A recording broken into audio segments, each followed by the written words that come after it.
केंद्र सरकारच्या national book trust NBT या योजनेच्या अंतर्गत 3 वर्षापूर्वी असा विषय आला की पुण्यामध्ये आपण एक पुस्तक महोत्सव भरवू. नॉर्मली पुस्तक महोत्सवाची कल्पना एक 10-20 स्टॉल आहेत, 100-200 1000-2000 लोक येऊन गेले, त्यातले बरेचसे बघायला येऊन गेले, विकत घेऊन नाही गेले. अशा प्रकारचं स्वरूप डोळ्यासमोर असतानाच पहिल्याच बुकफेस्टला पुस्तक महोत्सवाला राजेश म्हणाले ते खरं आहे की 80 जण, मग मागे लागून 200, पण खूप मोठ्या प्रमाणात लोक आले आणि 11 कोटी रुपयाची पुस्तकं पहिल्या वर्षी विकली गेली.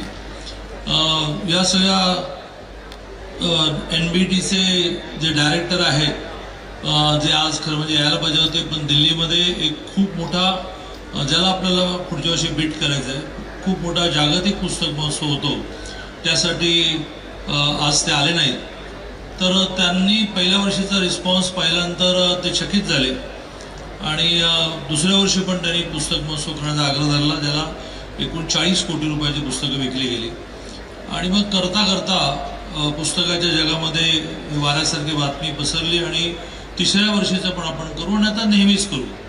तसं तिसरं पुणे ग्रंथ महोत्सवाचं उद्घाटन होत असताना व्यासपीठावर प्रसिद्ध लेखक आणि किती ओघवती भाषा आहे, ज्यावर मी 2 मिनिटं बोलणार आहे, त्यांच्या ओघवती भाषेवरही बोलणार आहे आणि एकूणच स्फूर्त कसं यावर जरा मी बोलणार आहे. तर असे ओघवती भाषेमध्ये ज्यांनी उद्घाटनपर भाषण केलं असे विश्वासराव पाटील उपस्थित आहेत, जे 99व्या साहित्य संमेलनाचे अध्यक्ष म्हणून घोषित झाले आहेत. खूप मोठी तयारी साताऱ्यामध्ये चालली आहे.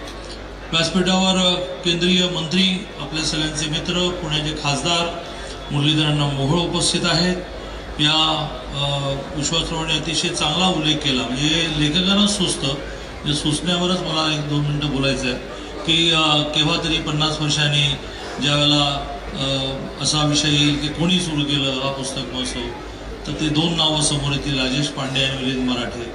तर त्या एका अर्थाने कल्पनेला जन्म घालणारा म्हणता येणार नाही, परंतु त्या कल्पनेला वाढवणारे राजेशजी पांडे, पुणे विद्यापीठाचे कुलगुरू सुरेशजी गोसावी, तरुण भारतचे सर्वेसर्वा किरणजी ठाकूर, या शिक्षण संस्थेचे डेक्कन एज्युकेशन सोसायटीचे अध्यक्ष प्रमोदजी राव, प्रसेनजीत फडणवीस, आनंद काटीकर, संजय चाकणे, अभय कुलकर्णी, भाग्यश्री मंटाळकर, व्यासपीठावर उपस्थित सर्व मान्यवर. आणि आत आल्या आल्या मी घाबरलोच एकदम, कारण आधी ट्रॅफिकमध्ये घाबरलो, कारण पार गाड्यांच्या रांगा पुढे डेक्कनचे पुढे गेलेल्या आहेत. आणि त्यामुळे मध्ये विद्यापीठात ज्यावेळेला तयारीची बैठक झाली तेव्हा एका प्राध्यापकाने म्हटलं सगळं करा, ते ट्रॅफिकचं बघा. हाच अनुभव आला आणि पहिल्याच दिवशी जर असं असेल, पहिल्याच दिवशी हा अनुभव जर असेल तर आणखीनही गर्दी वाढत जाणार. त्यामुळे म्हणजे इथून उतरल्यानंतर अण्णांनी मी जरा पोलीस डिपार्टमेंटशी बोलतो, काहीतरी रचना करायला लागेल. तर पहिल्याच दिवशी प्रचंड मोठ्या संख्येने उपस्थित बंधू आणि भगिनींनो, माझ्या आधीच्या सगळ्यांनी एकूण हा पुस्तक महोत्सव कसा बहरत गेला, कसा वाढत गेला, कसा प्रतिसाद वाढत गेला, हे सगळं आपल्याला सांगितलं आहे. मी थोडं भविष्याबद्दल बोलणार आहे. मी आत्ता जो उत्सव आहे त्याबद्दल बोलायचं तर पहिल्या वर्षीपासून मी एक प्रयोग केला की मी 100 रुपयाचं कुपन कोथरूडच्या नागरिकांना देईन, पण त्यांनी इथे येऊन 200 रुपयाची पुस्तकं घेतली पाहिजे. 200 रुपयाची पुस्तकं घेतली की 20% डिस्काउंट मिळतो. म्हणजे आधीच ती 160ला मिळते. माझं 100 रुपयाचं कुपन द्या, तुम्हाला 60 रुपयात 200 रुपयाची पुस्तकं मिळतील. आणि सगळ्या या बुक स्टॉल म्हणजे प्रकाशकांना रोज रात्री त्यांनी कुपनं जमा करायची असतात. इथे समोर त्याचे 2 स्टॉल लावले, रांग लागते पुस्तक स्टॉलवाल्यांची, आणि ते कुपनं जमा करतात, पैसे घेतात.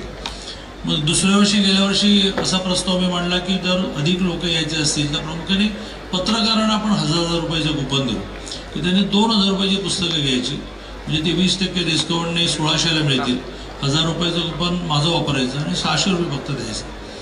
मग संपादक असं म्हणाले तुम्ही आम्हाला 25,000 द्या, म्हटलं देतो, पण 50,000ची पुस्तकं खरेदी करायची.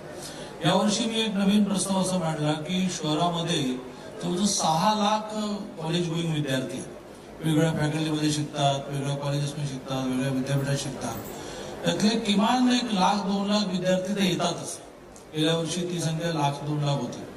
तर कॉलेज विद्यार्थी म्हणून आय कार्ड दाखवायचं आणि 100 रुपयाचं कुपन घ्यायचं. मला माझी काळजी करणारे बरेच जे मित्र आहेत ते म्हणाले की आपण 1-2 लाख कॉलेज विद्यार्थ्यांनी कुपन घेतली तर मल्टिप्लाय बाय 100 किती होतील. म्हटलं तूच गणित कर. मला माझ्या एका मित्राने सांगितलंय की मुलीच्या लग्नात घर बांधताना आणि सामाजिक कामात हिशोब लिहायचा नसतो, लिहिला तर म्हणाला त्रास होतो. घर बांधायला निघालं की किती वाढतं, मुलीच्या लग्नामध्ये किती वाढतं, सामाजिक कामात किती वाढू शकतो. आणि समोरच स्टॉल लावला आहे आणि शहरातल्या सगळ्या कॉलेजच्या प्राचार्यांना आपण असं म्हटलंय की तुम्ही विद्यार्थ्यांना प्रेरित करा की त्यांनी इथे येऊन 100 रुपयाचं कुपन घ्यायचं, 200 रुपयाची पुस्तकं घ्यायची. कॉलेजच्या लायब्ररीमध्ये पुस्तकं वाढावीत म्हणून 10,000 रुपये कुपन आपण केलंय.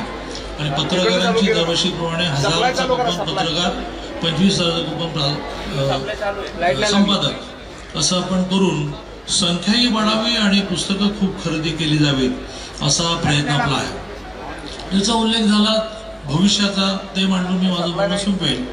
एक तर आपल्याला माहिती आहे की जगाची पुस्तकाची राजधानी पुणे व्हावी, याचं संपूर्ण जगभराचं वेगवेगळ्या पुस्तकाशी संबंधित चालणाऱ्या ऍक्टिव्हिटी उपक्रमाची माहिती घेऊन हे घोषित होतं. पुढच्या वर्षीचं 26 घोषित झालं.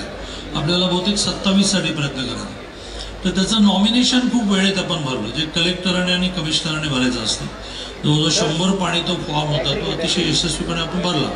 की आता आम्ही काय ऍक्टिव्हिटी करतो, मग पुण्यामध्ये किती प्रकाशक आहेत किंवा पुण्यात किती लेखक आहेत, त्याची मोठी प्रश्नावली होती.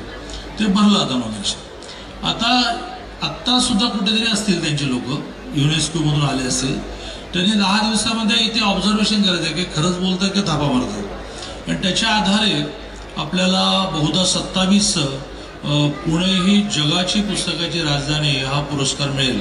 त्यासाठी पुढचे 10 दिवस पुणेकरांनी मोठ्या प्रमाणात येणं, पुस्तकं बघणं, पुस्तकं खरेदी करणं असं. आणि मग जे बाकी अलाइड ॲक्टिव्हिटी ज्या आहेत, लिटरेचर फेस्टिवलपासून ते लहान मुलांसाठी ज्या ॲक्टिव्हिटीपर्यंत सगळं खूप वाढवलं पाहिजे असं मला वाटतं. आणि आपण सगळेजण त्यासाठी प्रयत्न करूया. पुढच्या वर्षीचा बुकफेस्ट हा जागतिक पुस्तक महोत्सव असेल. या जगभरातले प्रकाशक त्यांची पुस्तकं घेऊन येतील. जे आता देशात फक्त दिल्लीमध्ये होतं, जे आता आहे आणि त्याची मोठी तयारी चालली आहे.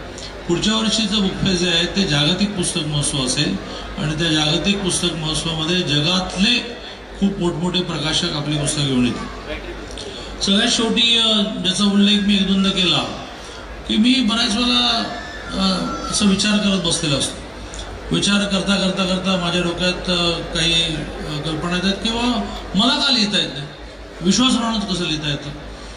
मग आणखीन कोणातरी नादो महानारायणात कशा कविता सुचल्या, आम्हाला काय नाही सुचल्या. तर मग मी त्याच्या आणखीन जेव्हा विचाराच्या खोलात जातो तेव्हा असं लक्षात येतं की काही मग गायन हे लता मंगेशकरांना जमलं आणि मग आणखीन कोणाला का नाही जमलं. तर मला असं वाटतं की ती आधीच रचना झाली, नव्याने काही स्कोप नाही. आणि ती आधी रचना झाली पूर्वसंचितातून, त्यातून लिहिलं गेलं, कविता झाल्या, गायन झालं, नृत्य झालं.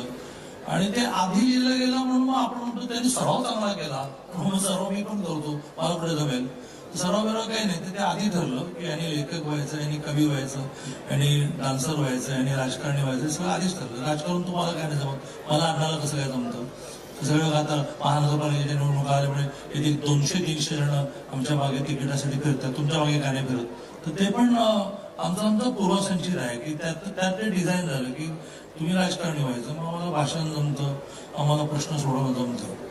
आणि त्यामुळे जर सगळेच लेखक होणार नाहीत तर जे लेखक आहेत त्यांचं वाचल्याशिवाय आपला नवीन कसं काय करणार. कारण आपल्याला जर स्फुरलं तर आपण लिहू आणि छापा असं म्हणू.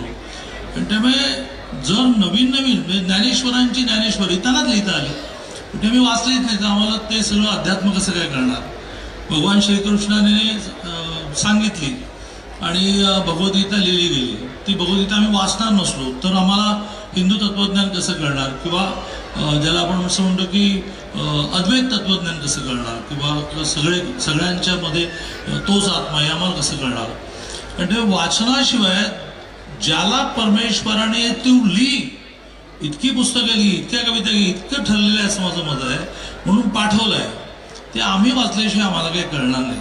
आणि त्यामुळेच मला असं वाटतं की मोठ्या प्रमाणावर वाचन संस्कृती वाढली पाहिजे. आम्ही बसलो होतो त्यावेळेला कोणीतरी एक पत्रकार आले की या सगळ्या ई बुकच्या जगामध्ये तुम्हाला असं वाटतं की लोक पुस्तक वाचतील? म्हटलं 100% वाचतील. मी तिला उदाहरण दिलं की ज्या वेळेला फोनने बॅलन्स बँकेतला माहिती करून घेण्याचं एक इन्स्ट्रुमेंट आला आणि माझ्याकडे ते राजेश मी पर्सेंट अशी कंपनी होती विकायला आलं, तर लोक असं म्हणाले की ते आम्हाला बँकेत जाऊन अर्धा कप चहा पिऊन बॅलन्स विचारणं, पासबुक भरून घेणं यातच मजा येते. म्हणाले घरून फोन करू नको बॅलन्स. तसं ते ई बुक वगैरे कळलं, पण ते पुस्तक वाचतानाचा जो आनंद आहे त्यातून जे डोक्यामध्ये सेट होत जातं ते काही ते ई बुकमध्ये वगैरे होत नाही. आणि त्यामुळे ही प्रत्यक्ष पुस्तकाची जी क्रेज आहे ती वाढतच राहील असं मला वाटतं, त्यात कुठली शंका नाही. आणि त्यामुळेच स्वतः देवेंद्रजींसहित सगळेजण, देवेंद्रजीने आग्रहाने यावर्षी नागपूरला बुक फेस्ट केला. पहिला बुक फेस्ट झाला, मी आणि नितीन गडकरींचं असं उद्घाटन झालं. देवेंद्रजी, मोहनजी बाबत सगळे गेले. 5.5 लाख लोक तिथे पण आले. देवेंद्रजींना आज येता आल्याचं दुःख आहे. ते मला म्हणाले की मी अधिवेशनामधला संसदीय कामकाज बंद आहे, मला 1 मिनिट हलता येत नाही. बिलकुल नाही, तू गव्हर्नमेंट फ्लाईट घे आणि तू जा. आणि ते स्वतः परवा येणार आहेत. पण धडपड त्यांची अशी झालेली की त्या दिवशी आचारसंहिता निवडणुकीच्या लागली तर गडबड होईल म्हणून लवकरात लवकर यायचं. म्हणून आमचा दिवसभराचा प्रवास दोघांचा ऐकला तर तुम्ही थक्कच होऊन जाल. पण असा प्रवास करत करत ते काही करून इथे दुपारी 3ला पोहोचणार आहेत. का तर हे सगळं वाढलं पाहिजे आणि वाढायचं तर त्याच्या मागे कोणीतरी उभं राहायला पाहिजे. आणि त्यामुळे मी सगळ्यांना आवाहन करेन की आपण यात खूप इन्व्हॉल्व झालं पाहिजे.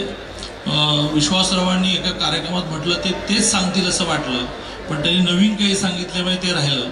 एका कार्यक्रमात देसाईंच्या दिवाळी अंकात आम्ही एकत्र होतो, तर त्यांनी खूपच चांगला मुद्दा मांडला की मराठीला अभिजात भाषेचा दर्जा मिळाला.